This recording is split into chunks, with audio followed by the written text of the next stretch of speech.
Bom dia a todos. Obrigado novamente, professor Arlene, pelo convite, pela oportunidade de falar sobre uma das linhas de pesquisa do meu grupo, que é a Química em Fluxo Contínuo. Obrigado, Lucas, também pelo suporte. Bom, para quem não me conhece, eu sou o professor Júlio Pastre, do Instituto de Química da Unicamp. Já estou há 6 anos, na carreira docente. E eu tive o primeiro contato com a Química em Fluxo em 2012, quando eu fiz um pós-doc com o professor Steve Ley em Cambridge.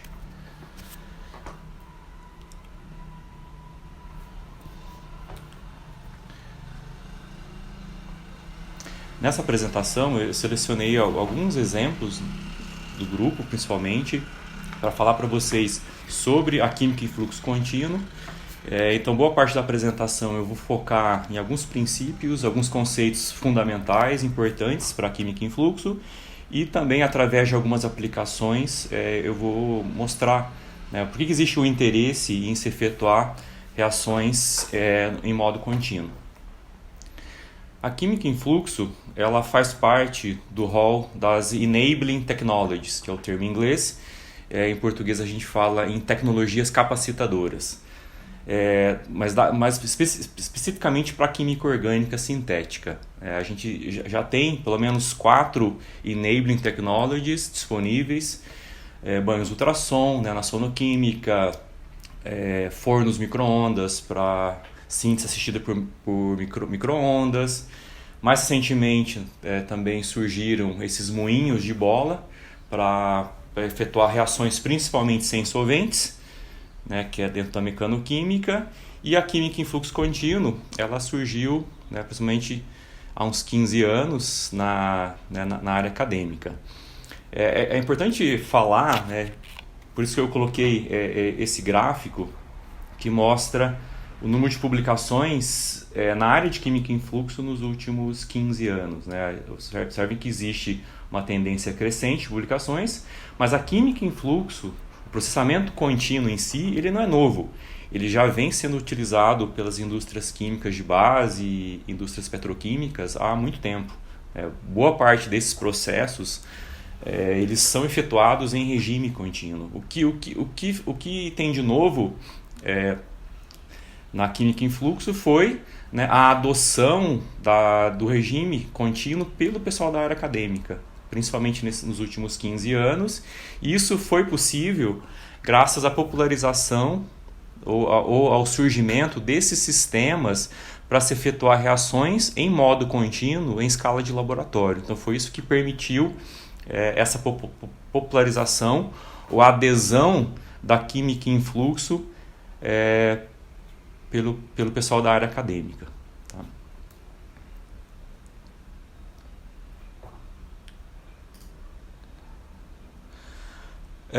Como toda área, existem diversas revisões sobre o assunto, sobre a química em fluxo. Eu mesmo tenho 2 ou 3 revisões na área, mas a revisão mais completa e mais recente é essa que foi publicada em 2017 pelo professor C. Berger, no Chemical Reviews. Então, se você não tem muito conhecimento sobre a química em fluxo e uma boa início, um bom ponto de partida seria essa revisão do Chemical Reviews. São quase 100 páginas, então é uma revisão bem longa, mas cobre praticamente todos os aspectos da química em fluxo. Então, por isso que eu recomendo essa revisão. Obviamente que nos últimos 15 anos a química em fluxo ela já se popularizou no nosso meio acadêmico. Então, apesar da adesão não ter sido tão grande, nem todo mundo hoje tem reatores em fluxo em seus laboratórios, especificamente o pessoal que trabalha com química em fluxo, com síntese orgânica, desculpa. Mas o termo, os trabalhos em fluxo, eles já são mais populares no meio acadêmico. Mas se você está tomando conhecimento desse tema agora, eu indico essa revisão, bastante completa e vai te dar uma boa visão geral sobre a química em fluxo.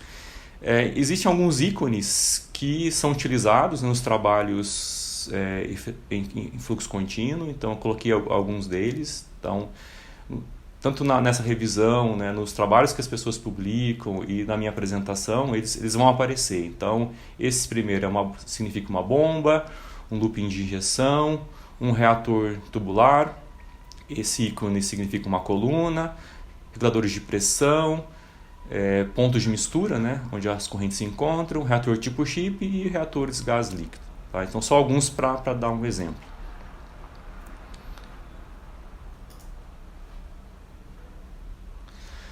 Bom, o regime batelada, creio que a maioria de vocês está familiarizado, né? Creio que boa parte de vocês trabalha com síntese orgânica, com química orgânica sintética, então esse é o método que a gente mais usa no laboratório de química orgânica, o modo batelada.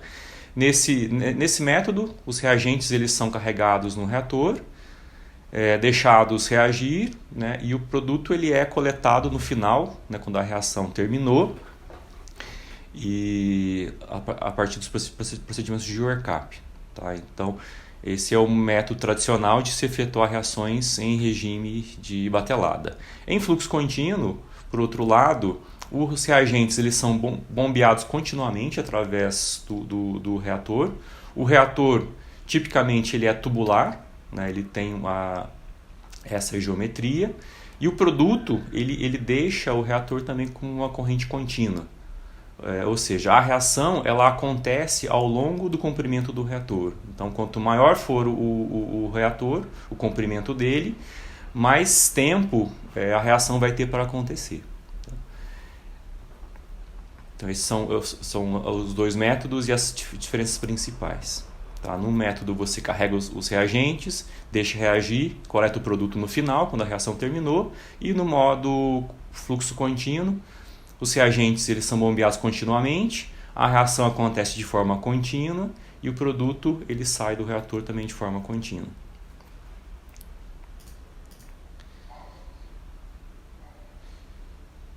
Existem diversas configurações, né, possíveis para a química em fluxo. Eu coloquei aqui uma representativa. Obviamente que nem todos os trabalhos você vai ter todos esses elementos. Tá? Cada trabalho, cada química especificamente, você vai usar um tipo de reator, né, um tipo de bomba, e você não vai ter todos esses elementos. Mas tipicamente você tem bombas, né, são necessárias para bombear os reagentes através, né, dos reatores, bombas tipo pistão, bombas peristálticas e até bombas tipo seringa. O reator ele pode ser um reator tubular, aqui está na forma de uma serpentina. Existem reatores de materiais inertes como PFA, PTFE, esse aqui é de PFA, que são polímeros inertes, quimicamente resistentes. Existem também reatores em aço inoxidável, principalmente úteis quando você quer executar uma reação em temperatura mais elevada. Mas existem também reatores tipo microchip, ou chip de vidro ou de quartzo, e também reatores em tipo coluna. Tá? Para você quer fazer uma reação em fase heterogênea, você usa uma coluna como reator. Você pode aquecer, resfriar, existem diversas possibilidades, né? Existem reatores para reações eletroquímicas, fotoquímicas. Você pode também colocar o reator no forno micro-ondas. Então as possibilidades são bem grandes. A saída do reator você pode anexar uma técnica para monitoramento em linha, como o infravermelho. Então, com isso você consegue observar o que está acontecendo no reator em tempo real. Após o reator também você pode colocar colunas para reagentes, catalisadores, suportados, reguladores de pressão e até efetuar as etapas de purificação dos produtos em linha, né, através de um separador líquido-líquido ou até uma cromatografia. Então essa é uma configuração típica, mas como eu falei para vocês, nem todos os trabalhos você vai observar todos esses elementos. Como eu falei, existem sistemas comerciais para você efetuar reações em fluxo contínuo.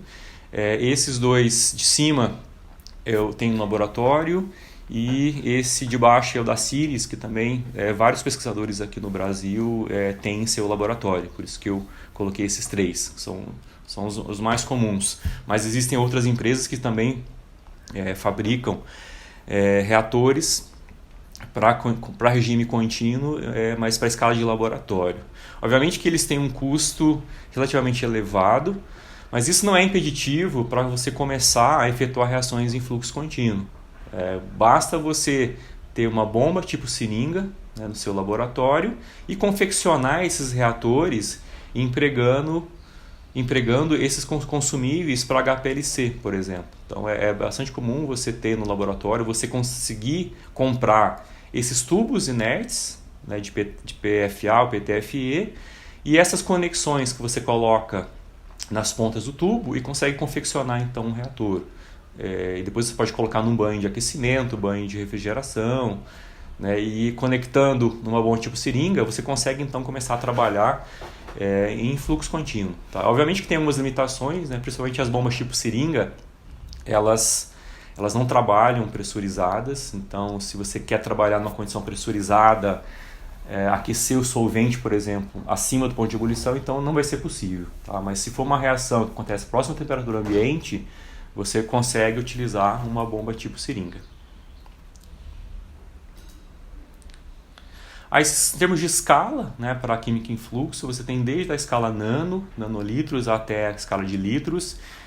Eu particularmente prefiro trabalhar nessa escala de meso, com reatores, né, da ordem de 10 ml, às vezes até um pouco mais, 50 ml, tá? Reatores tubulares. Alguns colegas trabalham na escala micro, com reatores do tipo chip, mas especialmente eu não gosto muito de trabalhar com microchips, porque primeiro que o volume do reator ele é baixo, então a produtividade também ela vai ser baixa, e como existe um grande potencial para a formação de sólidos, então se um reator desse tipo entope, né, grande a chance de você perder o reator. Ao passo que em reatores de escalas maiores, principalmente esses tubulares, é muito mais fácil de você trabalhar, né? Se tiver algum problema você consegue desentupir mais facilmente, e também como você consegue fabricar os reatores comprando esses consumíveis que eu mencionei anteriormente, então é muito mais fácil de trabalhar, né? No caso de algum problema.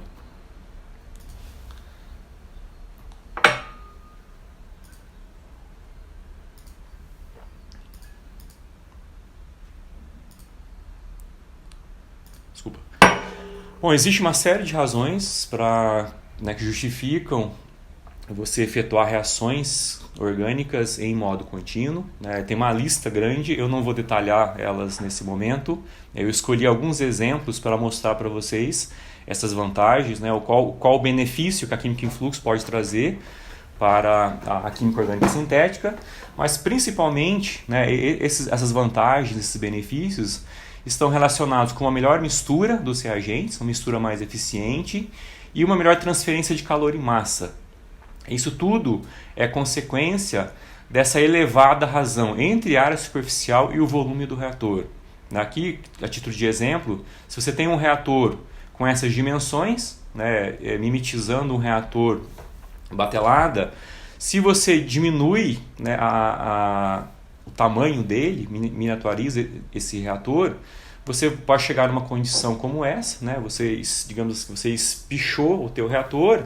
E observem que a razão entre a área superficial e o volume, ela aumenta quase 15 vezes. Tá? Então esse aumento de razão entre a área superficial e o volume é que confere essa mistura mais eficiente e essa melhor transferência de calor e massa que vai impactar na seletividade da tua reação. Tá? Em fluxo contínuo existem 4 princípios ou 4 parâmetros principais que a gente procura controlar ou variar quando a gente está otimizando uma reação em regime contínuo, principalmente o tempo de residência, a mistura, a pressão e a temperatura. Tá? Então, quando você está otimizando o processo em regime de fluxo contínuo, basicamente são esses parâmetros que você tenta variar ou controlar para otimizar uma reação. Em termos de tempo de residência, né, ele é equivalente ao tempo reacional em uma reação efetuada em modo batelada. Tá? Em batelada, o tempo de reação ele determina, né, o término da reação. Então a gente procura maximizar a conversão em função do tempo de reação. Em fluxo contínuo, a gente fala em tempo de residência, que é o tempo que cada fração da massa reacional permanece dentro do reator. Tá? Então, algumas moléculas entram, então, como você está bombeando continuamente os reagentes, essa massa reacional que entrou no reator, ela vai ser empurrada por mais massa reacional, por mais solução dos reagentes, e vai permanecer por um tempo específico dentro do reator, que é o tempo de residência. Você consegue controlar esse tempo de residência basicamente variando o volume, o tamanho do reator ou a vazão. Então, o tempo de residência ela é função do tamanho do reator e da vazão. Tá? Então, existem duas maneiras de você controlar o tempo de residência. Ou aumentando o reator, usando reatores maiores, ou diminuindo ou aumentando a vazão, tá? A taxa com que você bombeia os reagentes através do reator. Aqui é interessante também que você tenta, né, casar, digamos assim, o tempo de residência com a conversão total, né, da tua reação. Obviamente que se essa conversão de 100% se ela acontecer antes do final do reator, você vai ter um caminho que o produto vai percorrer dentro do reator, né, que vai possibilitar, por exemplo, um superaquecimento dos produtos, né, o que não é interessante. Então, aqui também é importante que o tempo de residência ele seja suficiente para garantir 100% de conversão e não passar disso. Né, ter uma superexposição do produto nas condições da reação. Outro fator importante é a mistura. Em batelada, a mistura geralmente ela é turbulenta, porque a gente tem agitadores magnéticos e mecânicos que vão garantir a agitação da massa reacional. Tá? Em fluxo contínuo, o fluxo ele pode ser laminar ou turbulento. Para reatores pequenos, né, são tipicamente os reatores que nós utilizamos, né, no laboratório, cerca de 1 milímetro de diâmetro do tubo, o fluxo geralmente ele é laminar. A mistura ela é laminar, ou seja, a difusão ela acontece de forma radial, né, e ao longo do comprimento do reator. Tá? Então a mistura ela acontece por difusão.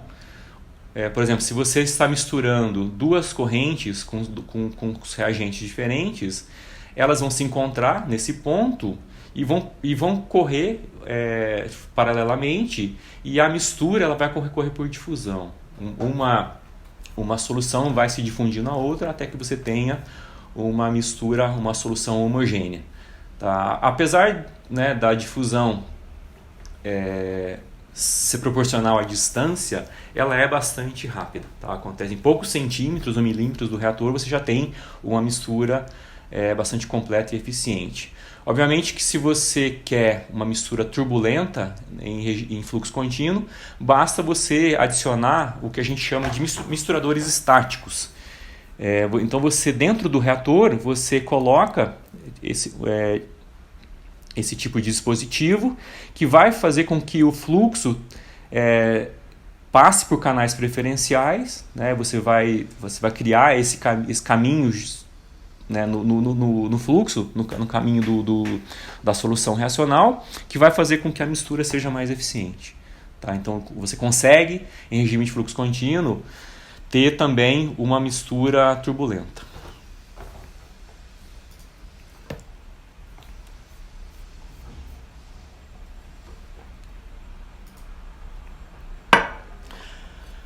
Por que disso? Em batelada, né, é importante você garantir uma mistura eficiente, né, porque é importante que você evite a formação de gradientes de concentração, como está mostrado aqui nessa figura. Como normalmente você dosa um reagente sobre o outro, que já está no frasco reacional, você pode ter, né, no início da reação a formação de gradientes de concentração, que certamente vai impactar na seletividade ou no curso da tua reação. Tá? Em fluxo contínuo, como essa mistura é mais eficiente, em poucos centímetros do reator você consegue ter uma mistura eficiente dos reagentes e chegando então a uma solução homogênea, garantindo assim que a reação pode acontecer de forma mais eficiente. Outro parâmetro importante em regime de fluxo contínuo é a pressão. né? E essa pressão do sistema ou do reator, ela é resultado de dois fatores principais. Primeiro, toda vez que você está bombeando uma solução através de um canal, né, estreito, né, isso vai ter uma contrapressão. Tá? E isso vai ser maior dependendo né, do diâmetro, né, dos canais, né, do reator. Então, se o reator for muito estreito, então a contrapressão vai ser maior. Se a vazão for mais alta, também vai ter uma contrapressão elevada, e também vai depender da viscosidade do líquido, né? Então, líquidos mais viscosos são mais difíceis de serem bombeados, e isso vai causar uma contrapressão ainda maior. Ou você pode intencionalmente colocar um dispositivo na saída do reator, que a gente chama de regulador de pressão, para fazer uma contrapressão no sistema. Tipicamente, a gente usa esses reatores, que a gente chama de BPRs, que são Back Pressure Regulators. Esse é o que a gente mais utiliza. Ele é baseado numa mola, né? Você tem uma mola que causa uma restrição no fluxo e levando então ao aumento da pressão do sistema. Tá? Por que a gente usa, né, pressão ou trabalha com reator pressurizado? Existem diversas vantagens para se trabalhar com reator pressurizado. Principalmente, você quer evitar cavitação, a formação de bolhas. Né? Essas bolhas, elas vão impactar no tempo de residência, né? Elas vão empurrar a massa reacional e vão afetar o tempo de residência total. Se você quer trabalhar com sistema superaquecido, ou seja, superaquecer acima do ponto de ebulição do solvente, então é importante que você tenha um regulador de pressão, porque senão o solvente vai flashear, novamente vai impactar o tempo de residência. E se você também está trabalhando com gases ou com reações que liberam gases, esses gases eles podem, né, empurrar também a massa reacional e impactar no tempo de residência. Então, por essas razões, que geralmente a gente trabalha com sistema pressurizado.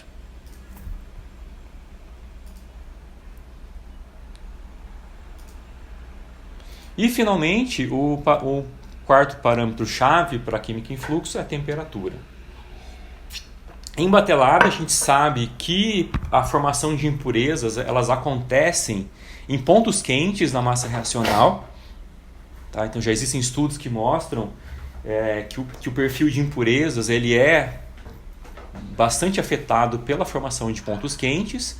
Tá? E também, né, a gente sabe que nesses reatores em batelada, apenas as paredes do reator elas estão em contato com a fonte externa de aquecimento ou de refrigeração. Então, para que você tenha um aquecimento homogêneo, ou uma refrigeração homogênea, você tem que garantir uma mistura bastante eficiente. Em fluxo contínuo, devido às dimensões pequenas do reator, você consegue minimizar essa formação de hotspots e, né, já na entrada do reator você tem basicamente uma temperatura, um perfil de temperatura bastante homogêneo. Tá? Isso, novamente, é o resultado dessa elevada razão entre a área superficial e o volume do reator.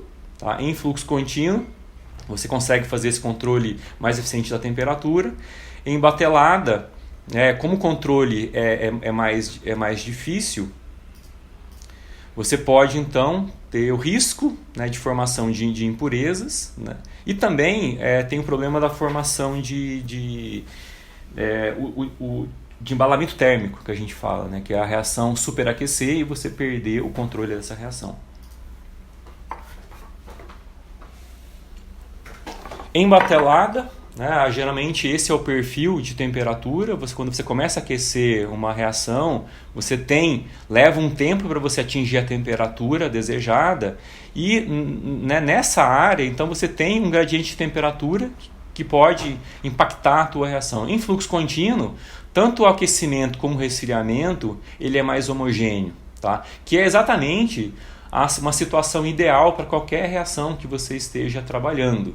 Se você aquecer demais a reação, você pode favorecer há a formação de produtos laterais, né? Você vai fornecer energia suficiente para que outras reações aconteçam, ou até mesmo para que o produto da tua reação participe de reações laterais. Tá? Em fluxo, você tem um controle mais fino da temperatura, ao passo que em batelada, essa janela de temperatura ela é mais ampla. Tá? O que justifica que algumas reações em batelada tenham uma seletividade menor. Tá? Quando você trabalha também em temperaturas elevadas, você também consegue acelerar reações. Né? Pela equação de Arrhenius, cada 10 graus que você aumenta, né, na reação, você, em teoria, em princípio, você consegue dobrar ou fazer com que a reação seja 2 vezes mais rápida. Tá? Então, essa é uma das vantagens também de se trabalhar com reações, com sistemas pressurizados e acima do ponto de ebulição dos solventes. Bom, qual então o potencial da química em fluxo? Né? Esse é um dos primeiros trabalhos que foi publicado em 2006 pelo grupo do professor Steve Ley, e ele foi destacado na Science, né? que chamou bastante atenção da comunidade naquele momento. Né? E eles consideraram esse trabalho, né, um marco no desenvolvimento de métodos, principalmente porque as 7 etapas dessa síntese elas foram efetuadas em modo regime de fluxo contínuo. Obviamente que nem todas as etapas elas foram integradas no processo único. Alguns intermediários eles foram isolados e depois colocados para reagir numa etapa posterior. Mas as 7 etapas elas foram executadas em 5 horas, né, totais. Obviamente que depois que a reação foi otimizada, e o rendimento total ele equivalia ao rendimento da batelada. Então, esse foi um dos principais trabalhos, né, foi um marco na síntese, na química orgânica, e o que despertou bastante atenção de toda a comunidade sintética. Como eu falei anteriormente, existe uma série de razões para você efetuar reações em modo contínuo, né? E eu vou exemplificar alguma delas com alguns exemplos ou do meu grupo ou dos quais eu estive envolvido no desenvolvimento. Bom, a gente fala, né, que as condições contínuas, o regime contínuo, ele geralmente fornece seletividades melhores. Isso, né, é o resultado do melhor controle da temperatura, da concentração e também da mistura dos reagentes. Tá? Então, se você consegue controlar esses parâmetros, como eu mostrei anteriormente, e eles impactam grandemente o curso de qualquer reação, então você certamente vai ter um processo mais seletivo, uma reação mais limpa. Como exemplo, eu mostro para vocês essa reação que eu estudei, que é a adição de reagentes de Grignard em sistemas alfa-beta-insaturados, como cetonas alfa-beta-insaturadas, catalisadas por cobre. Nessa condição, né, inicialmente tem-se a formação de um cuprato, de um organo cuprato, que se adiciona preferencialmente na posição 4. Então, essa reação ela pode levar à formação de 2 produtos. Produto de adição 2, geralmente quando você utiliza o reagente de Grignard, né, ele vai adicionar na posição 2, né, na carbonila.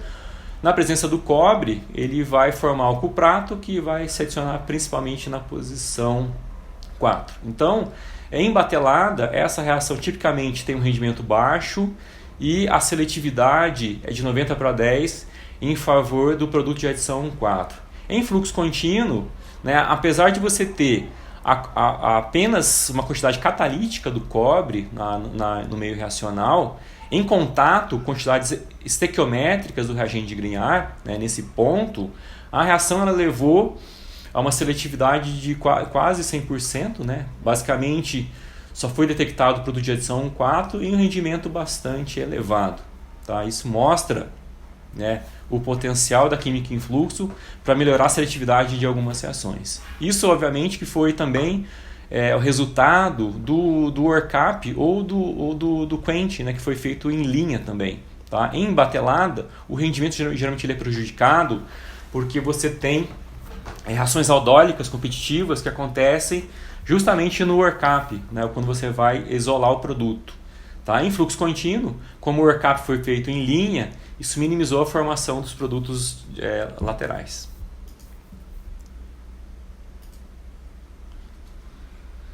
Outra vantagem da química em fluxo é a possibilidade de trabalhar com gases de uma forma mais eficiente e mais segura, né? Existem diversos acessórios ou dispositivos que foram criados para acelerar reações em regime de fluxo contínuo, e um deles é o reator tubo em tubo. Basicamente, ele é constituído de 2 tubos concêntricos, sendo que o tubo interno ele é uma membrana semipermeável a gases.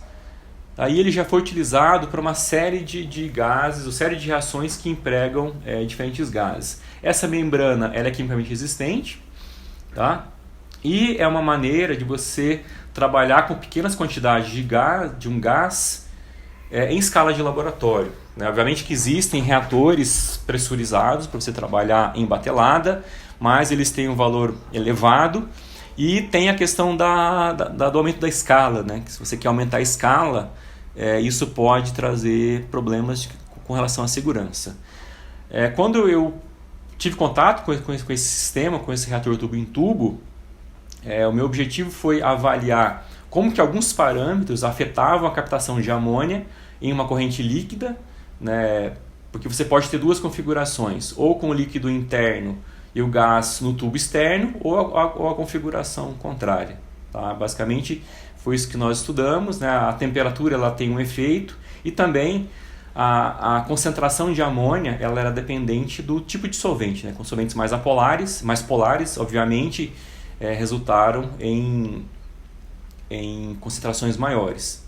Né? Isso tem uma vantagem, porque apesar de você ter soluções de amônia disponíveis comercialmente, o número de solventes é limitado, e também a concentração. Tá? Esse sistema permite, por exemplo, que você obtenha soluções de amônia sob demanda, dependendo do solvente que você quer e dependendo da concentração desejada. Esse sistema, né, ele foi empregado na síntese desse fármaco, do faretizol. Basicamente é a síntese de Hunt. Na primeira etapa nós fizemos a adição da amônia no isotiocianato para preparar uma tiureia. A corrente contendo a tiureia foi combinada com alfa-bromocetona para levar então à formação do aminotiazol, que é a síntese de Hunt. Esse processo ele foi conduzido por 7 horas, né, e levou à formação de 70 gramas do produto, que não demandou isolamento por cromatografia.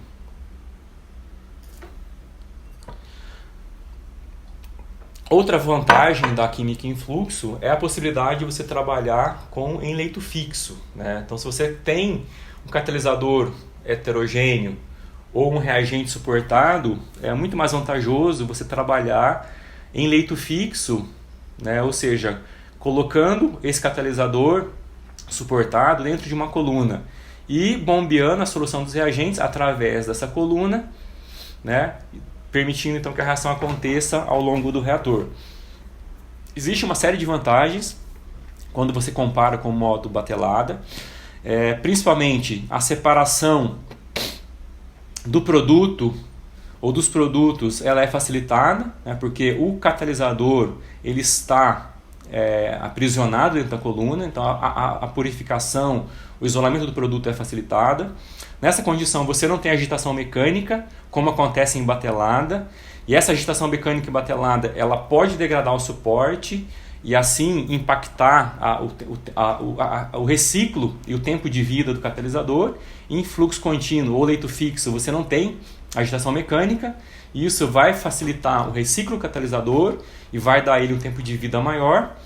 Tá? E também, nesse caso, como você não tem a degradação do suporte, minimiza também a lixiviação de metais quando se trabalha com catalisadores metálicos. Alguns processos já foram avaliados em fluxo contínuo, né? Inclusive catálise assimétrica, apesar de ser menos explorado, tá? E principalmente existem poucos processos industriais baseados em catálise heterogênea simétrica. E o desafio é você garantir os mesmos níveis de seletividade, rendimento e reciclo quando você passa da fase homogênea para a fase heterogênea. Nesse exemplo, nós estudamos a adição de reagentes de organozinco em aldeídos para formar esses diarilmetanóis, que são intermediários importantes, inclusive intermediários para alguns fármacos comerciais.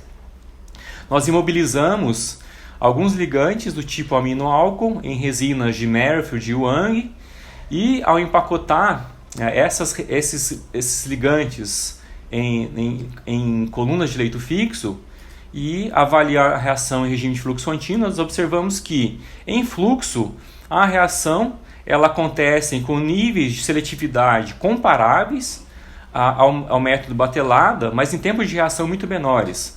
Se a reação em batelada demora 24 horas, em fluxo contínuo, a reação ela aconteceu em apenas um minuto e meio, um tempo reacional bastante curto. Tá? Isso mostra que a química em fluxo ela é bastante vantajosa para condições de catálise heterogênea, por exemplo. Outra área que tem sido impactada grandemente pelo processamento contínuo é a síntese de fármacos ou a síntese de IFAs, que são os ingredientes farmaceuticamente ativos. Vocês sabem que esse processo de descoberta de fármacos ele é um processo bastante longo e bastante caro. Por quê? Basicamente, de 5 a 10 mil compostos avaliados, apenas 10 eles entram na fase clínica, e desses, apenas um chega no mercado. Isso faz com que esse processo seja bastante caro e demorado. A síntese ela tem um papel bastante importante em todo o processo de descoberta de novos fármacos, principalmente nessas etapas que aqui foram destacadas, desde a validação do alvo, a descoberta do hit, a otimização, até nas etapas quando você identificou um candidato a fármaco.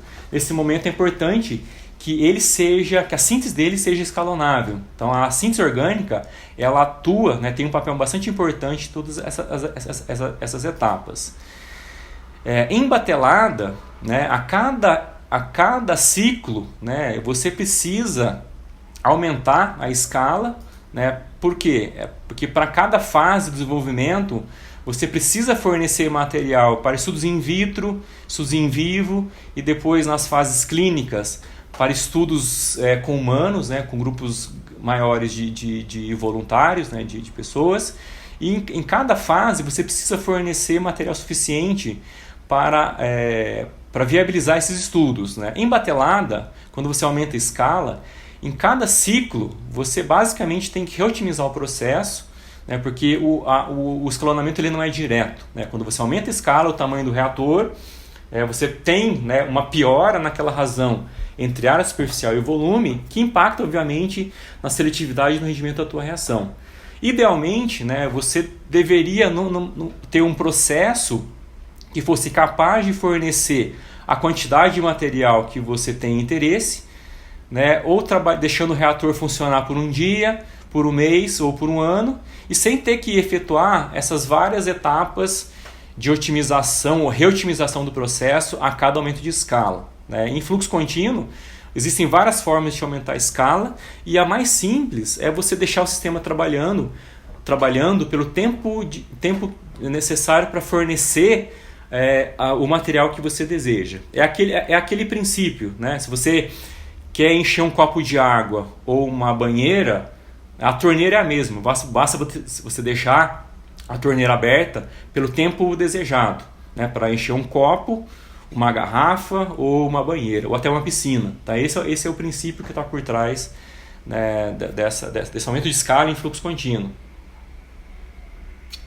A química em fluxo ela pode impactar tanto a descoberta de fármacos como a síntese de IFAs, de princípios ativos. Na síntese de princípios ativos, você pode integrar etapas em um processo único. Isso ajuda na minimização das purificações dos intermediários, né? Você vai ter então uma redução da geração de resíduos, principalmente porque na indústria farmacêutica 80% dos resíduos são devido aos dissolventes, né? Isso justifica porque que o fator E, né, da indústria farmacêutica, farmoquímica, ele é tão alto. Ou seja, para cada quilo de IFA, de fármaco sintetizado, você gera até 100 kg de resíduos. Tá? E a química em fluxo ela também pode impactar a descoberta de fármacos, né? Se você, desde aquelas etapas iniciais do drug discovery, se você já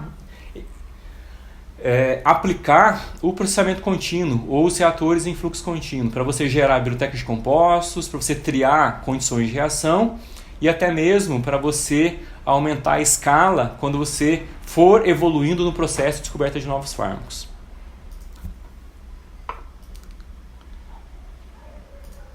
Bom, existe uma adesão da indústria farmacêutica, tá? Mas ela tem sido tímida, né? Porque, principalmente por causa do risco associado e também porque demanda investimento, né? A indústria farmacêutica ela é bastante rentável, ela é bastante aversa ao risco, tá? E também principalmente com relação aos aspectos regulatórios. Tá?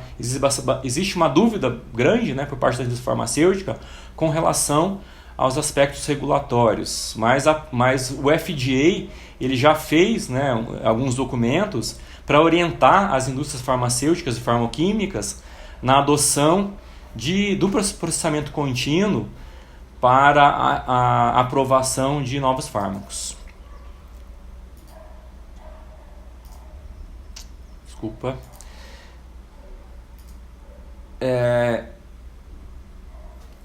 No grupo a gente também fez a síntese de alguns fármacos em regime de fluxo contínuo. Tá? Um deles que eu gostaria de mostrar é a síntese do lesinurad, que é um fármaco usado para o tratamento de gota. Ele foi aprovado em 2015, então é um fármaco que foi introduzido bem recentemente. A síntese dele ela é efetuada em 5 etapas. No nosso processo, as 5 etapas elas foram desenvolvidas em regime de fluxo contínuo.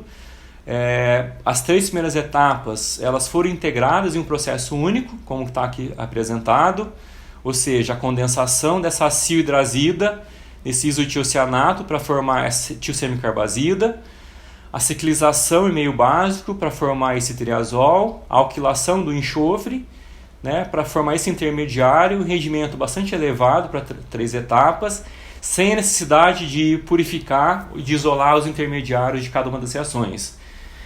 Para as etapas subsequentes, nós tivemos que isolar e purificar o produto, né, porque principalmente a abromação do anel aromático ela foi bastante sensível à seletividade, né, do material de partida, e a hidrólise também foi efetuada em regime de fluxo contínuo. O nosso processo ele foi efetuado em 2 horas, né, para efetuar as 5 etapas, com rendimento global bastante elevado, 68%, ao passo que na literatura os processos eles demoram mais de 24 horas, com rendimentos de baixos a moderados. Esse trabalho ele foi publicado recentemente nessa revista e ele foi capa, né, da edição, né, dessa revista.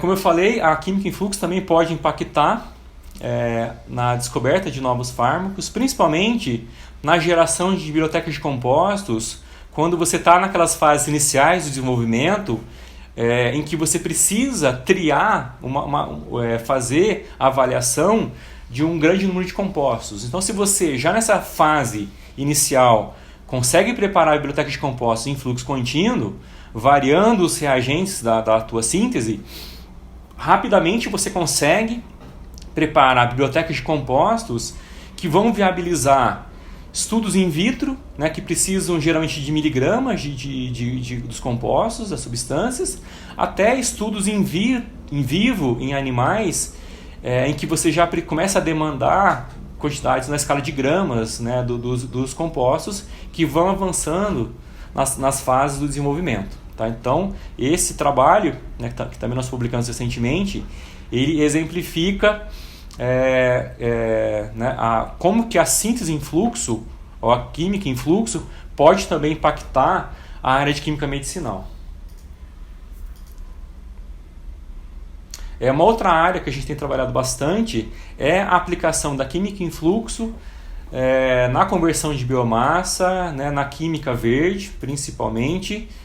Na minha opinião, existe um casamento perfeito entre a química em fluxo e a química verde, né, devido a uma série de vantagens. Né, o processamento contínuo ele engloba, ou ele pode, né, impactar vários princípios da química verde, né, desde a forma da geração menor de resíduos, menor uso de solventes, e principalmente que a gente tem trabalhado, que é no uso de matérias-primas de fontes renováveis para a preparação de novos compostos químicos. Tá? Nós recentemente preparamos HMF, que é um intermediário bastante valioso para a indústria química, tem uma série de aplicações, né, principalmente na indústria de plásticos, né, tem vários derivados de HMF sendo utilizados para preparação de monômeros e de polímeros verdes.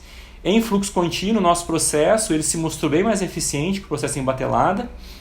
Em um tempo de residência de apenas 11 minutos, essa reação de desidratação da frutose, na presença de um catalisador ácido, ela aconteceu com rendimento bastante elevado, né, praticamente quantitativo, e com a mesma seletividade da batelada. Tá? Basicamente, a temperatura nesse processo foi que impactou mais no processo como um todo.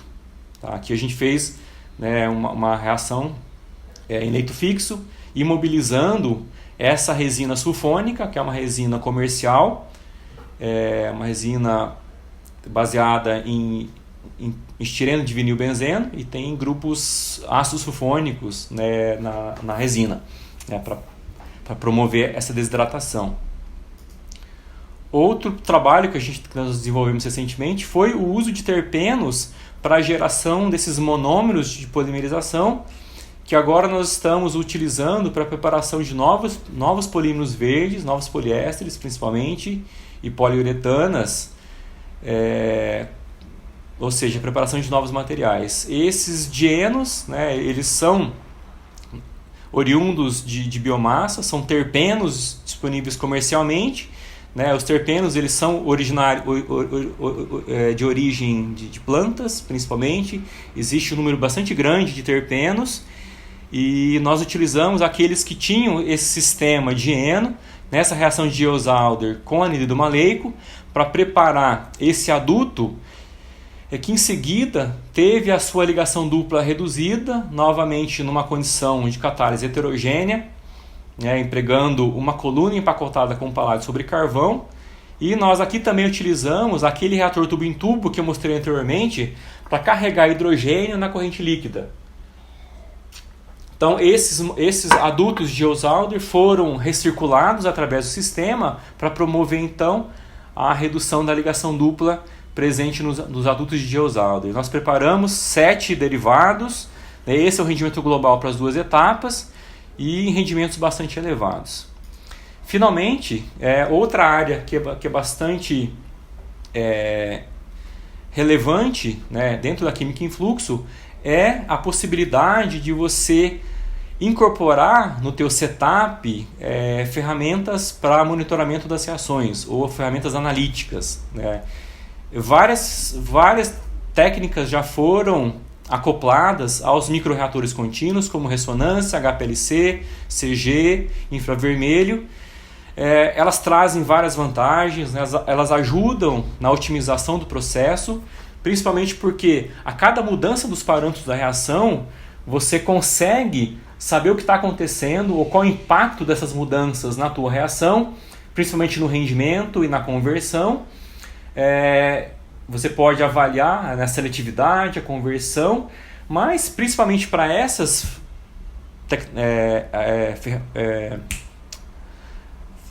técnicas, né, espectroscópicas e espectrométricas, existe um alto custo de aquisição e manutenção.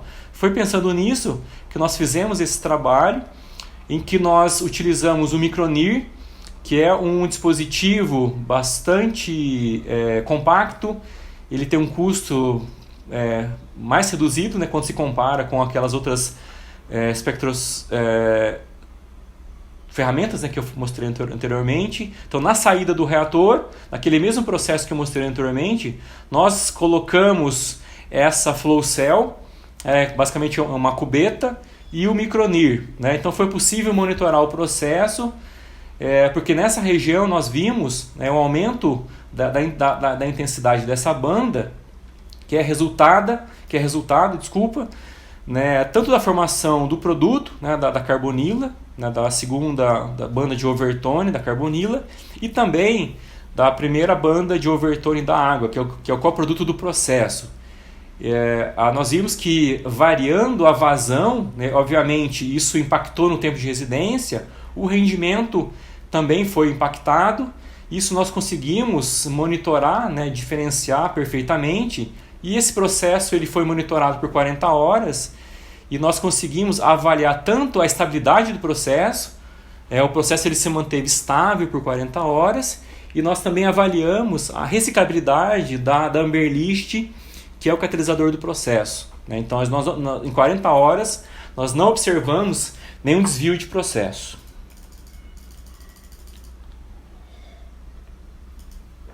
Bom, para finalizar, né, espero que eu tenha conseguido mostrar para vocês, né, qual a importância da química em fluxo para a química orgânica como uma tecnologia facilitadora. Obviamente que a química em fluxo é uma alternativa ao método batelada, mas ela também tem limitações, né? Eu foquei, obviamente, nas vantagens, né, nas partes positivas, mas a química em fluxo também tem limitações, principalmente se a reação ela for lenta, né, a batelada ainda é a melhor opção, e se o processo leva à formação de sólidos, né, não é possível você trabalhar em batelada, tá? Em fluxo contínuo, desculpa. Então, a batelada é mais vantajoso nesses casos, tá? Então, eu gostaria de agradecer principalmente o Centro de Química Sustentável, né, a professora Arlene, novamente pelo convite para fazer essa apresentação, a GSK, a FAPESP, a Unicamp, a Instituto de Química, e ao meu grupo, né, que foi responsável pelos exemplos que eu mostrei para vocês, né, nessa apresentação. Então, obrigado novamente, professora Arlene, e eu coloco à disposição para conversar sobre algum aspecto, né, que eu não tenha deixado claro ou que vocês tenham dúvida, tá? Então, obrigado, pessoal, pela atenção, e eu me coloco então à disposição para conversar com vocês ou para tirar alguma dúvida sobre algum detalhe que eu não detalhei na minha apresentação, tá? Então, se vocês tiverem interesse também em conhecer química em fluxo, né, ou ver como esses reatores funcionam, né, no dia a dia, vocês podem entrar em contato comigo, a gente pode agendar uma visita no meu laboratório, tá? Obrigado novamente, eu peço desculpa por ter passado um pouco do tempo, tá? Obrigado, professora Arlene, e obrigado ao Lucas pelo suporte também. Tá, obrigado, pessoal, pela participação. Se alguém tiver alguma dúvida, alguma pergunta, eu creio que a apresentação ela vai ficar disponível, né, no site do centro, e eu também vou disponibilizar os slides dessa apresentação, tá? Eu não sei se o Lucas vai anexar os slides no site, mas eu posso também enviar os slides da apresentação, tá? De forma proposital, né, em vários slides eu coloquei bastante texto, né? Eu não gosto de incluir muito texto em slides, questões óbvias, mas como era uma apresentação para falar de química em fluxo, dos aspectos, né, mais básicos, então eu optei por incluir algumas referências e incluir um conteúdo que depois vocês podem utilizar futuramente ou usar como referência, né? Então, obrigado, pessoal. A Arlene destacou, né, essa questão do síntese de fármacos, né? Eu não mencionei, mas a síntese em fluxo, ela tem, de fato, despertado bastante interesse nesse momento que nós estamos vivendo, principalmente, né, que os países eles fecharam as suas fronteiras, E nós, né, principalmente o Brasil, né, não só o Brasil, mas os Estados Unidos também, nós somos bastante dependentes da China ou da Índia para a aquisição de fármacos ou dos IFAs, né, ou da matéria-prima para a produção de fármacos. Né? Então, nesse momento, né, tem vários projetos sendo iniciados, principalmente nos Estados Unidos, com esse foco de você produzir in-house, né, ou dentro dos Estados Unidos, por exemplo, alguns fármacos que sejam mais estratégicos. Né? Nos Estados Unidos, tem um centro de química em fluxo ou de processamento contínuo que fica no MIT. Ele é apoiado pela Novartis, então tem vários trabalhos nessa área, principalmente para a síntese de fármacos, e em que eles têm exatamente esse objetivo de você conseguir produzir alguns fármacos, né, importantes, utilizando sistemas que sejam bastante compactos. Para vocês terem uma ideia, um dos produtos, né, de uns sistemas que eles lançaram recentemente, ele tem o tamanho de um frigobar. Né? Quando eles começaram esse consórcio, essa iniciativa, o objetivo era ter um sistema para a produção de fármacos que fosse do tamanho de um container. Então, e depois eles evoluíram para o tamanho de uma geladeira doméstica, e a versão 3.0 já está do tamanho de um frigobar. Então, é um sistema bastante completo. Eles publicaram esse artigo na Science em 2017, se eu não me engano, e com esse objetivo de você conseguir produzir qualquer fármaco sob demanda, usando, né, uma planta ou uma unidade bastante compacta. Então, e exatamente nesse momento que a gente está passando, né, por essa pandemia, a química em fluxo ela se mostra como uma alternativa bastante viável. Sobre a questão da síntese de compostos bioativos,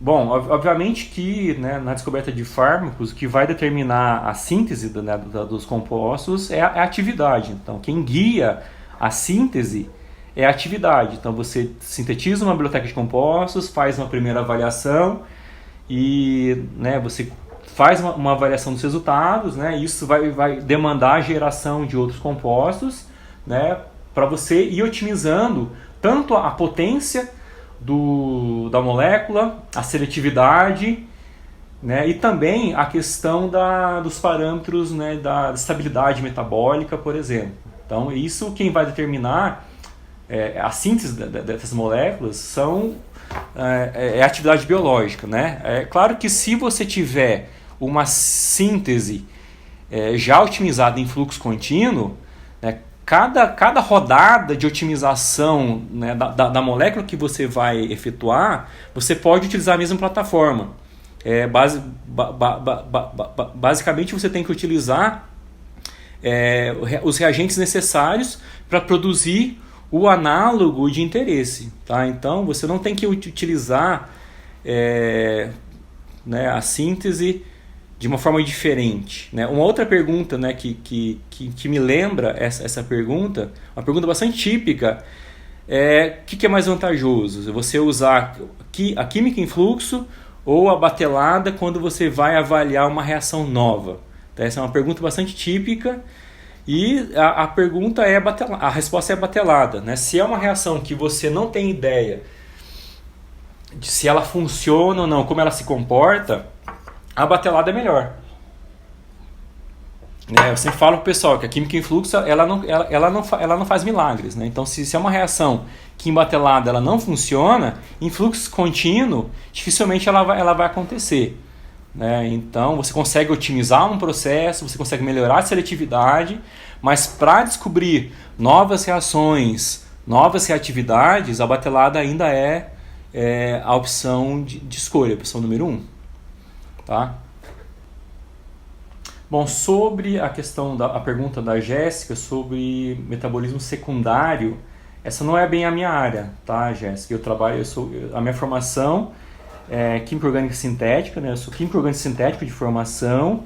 Eu até tenho uns trabalhos, né, mais voltados para Química Medicinal, mas eu sou o cara que fornece moléculas, né? Eu não sou o químico medicinal, né, digamos assim. Tá? Existem vários livros, né, sobre química medicinal. Depois, se você quiser me mandar um e-mail, eu posso te mandar alguns títulos, né, de livros da área de química medicinal, tá? E posso te passar. Me manda um e-mail, né, no primeiro slide tem o meu e-mail. Me manda um e-mail que eu te passo algumas indicações de livros, tá? Que eu tenho, né, para compartilhar com você. Tá? Mas não é a minha área de atuação. Tá? Quando o produto é sólido, né, mesmo se você quer trabalhar em fluxo contínuo, ou você muda a química, né, você tem que utilizar outras reações, outras metodologias que não levem à formação de sólidos. Quando o problema for os reagentes. Tá? Então, se os reagentes forem sólidos, ou você tem um catalisador, né, ou você muda a química, ou você mexe no processo. Se for um catalisador sólido, imobilizado, você pode trabalhar em leito fixo, como eu mostrei para vocês. Agora, se a reação leva à formação de um produto que seja sólido, ou algum intermediário, ou subproduto sólido, algum sal, por exemplo, sal inorgânico, composto inorgânico, aí você tem que mexer no processo. Às vezes trocar o solvente, colocar um co-solvente que vai aumentar a solubilidade do produto, às vezes resolve. Aumentar a temperatura também às vezes resolve, né? Porque conforme você aumenta a temperatura, a solubilidade ela também aumenta, a gente sabe disso. E é isso que a gente faz. Ou aumenta a temperatura, ou adiciona um co-solvente que vai solubilizar o produto ou algum intermediário que seja sólido. Ou se colocar um co-solvente não for possível, uma alternativa é você aumentar a diluição, trabalhar com soluções mais diluídas. Mas não é a opção mais vantajosa, porque se você aumenta a diluição, a produtividade vai ser menor, vai ser cada vez menor, e isso não é vantajoso. Tá? Em fluxo contínuo, como você trabalha com controle mais fino da temperatura, da mistura, isso te permite trabalhar com soluções mais concentradas. E isso vai impactar na produtividade.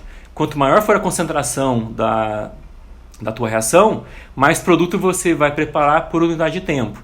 E se você dilui, obviamente, você vai produzir menos e isso não é vantajoso. Tá?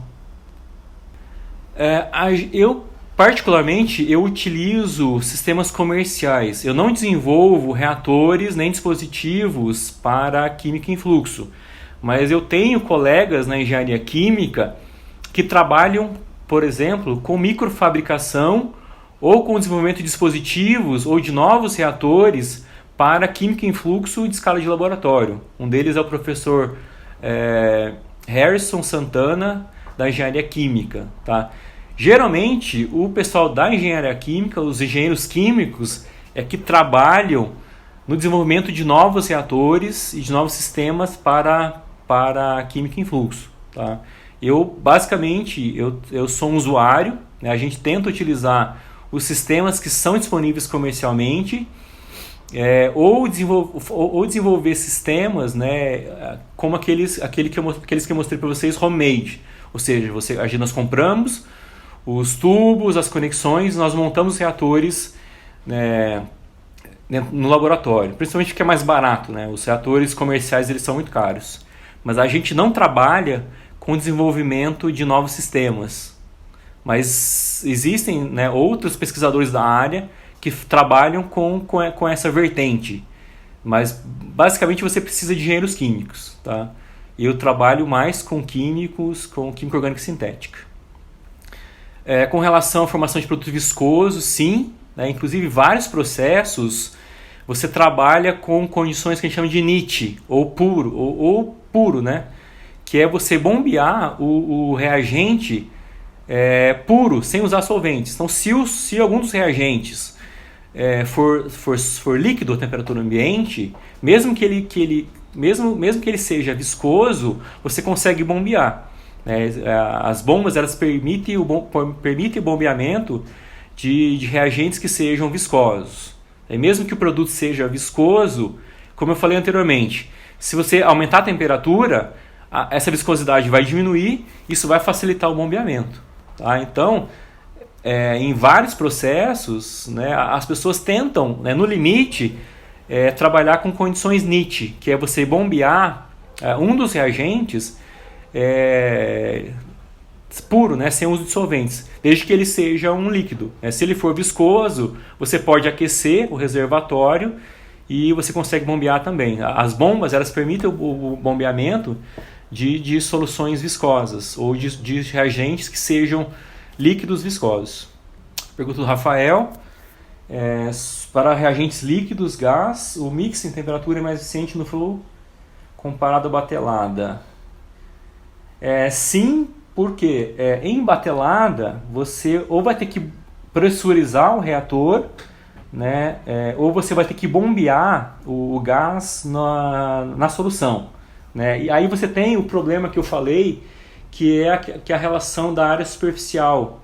Ou seja, apenas uma porção da massa reacional vai estar exposta ao gás. Né? Isso com certeza vai impactar a reação, né? Aquela transferência de massa que eu mencionei na apresentação.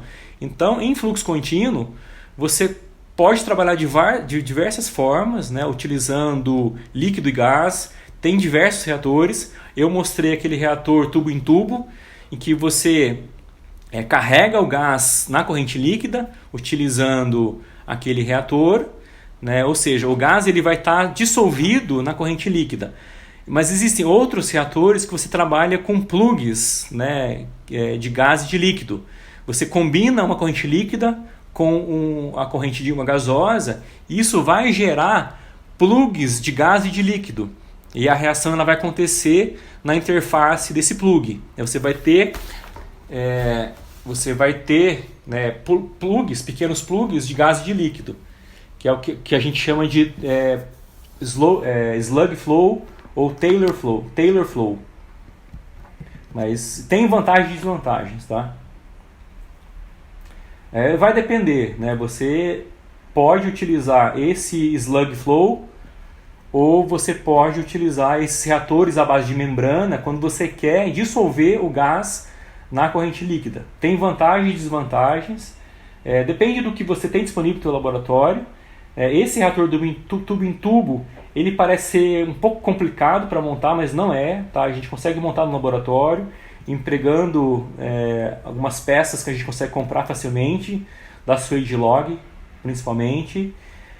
Mais uma alternativa é você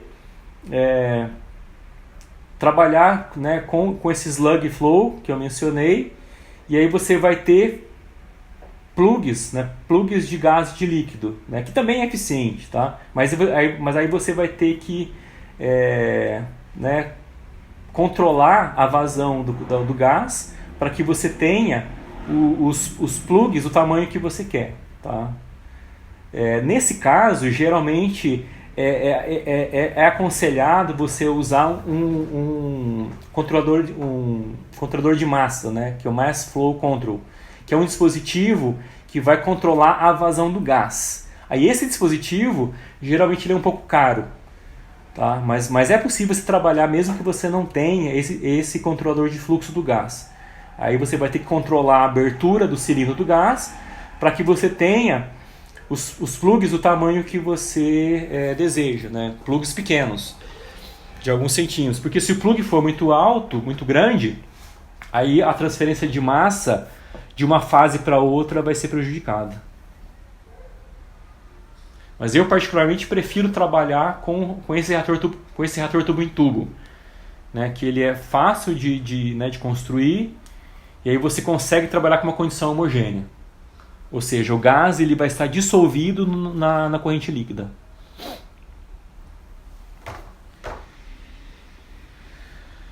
Bom, como eu falei, então, se vocês tiverem alguma dúvida, né, quiserem visitar o meu laboratório, né, é só entrar em contato, manda um e-mail para mim, né, que eu posso agendar uma visita. Obviamente que essa visita vai acontecer depois que a gente voltar às atividades, né, depois que a gente passar essa pandemia. Então eu agradeço novamente a professora Arlene pelo convite para participar desse webinário, para apresentar Química em Fluxo e também uma parte do meu trabalho. E me coloco à disposição de vocês para conversar no futuro sobre a Química em Fluxo. Ou vocês podem visitar meu laboratório, ou a gente pode conversar em algum congresso. Espero que a gente tenha o BIMOS no segundo semestre, a SBQ. Então, novamente, professor Heleno, obrigado pelo convite. Obrigado, Lucas, pelo suporte. Eu agradeço vocês pela atenção, pela participação desse webinário. E isso aí. Obrigado, pessoal, e até a próxima.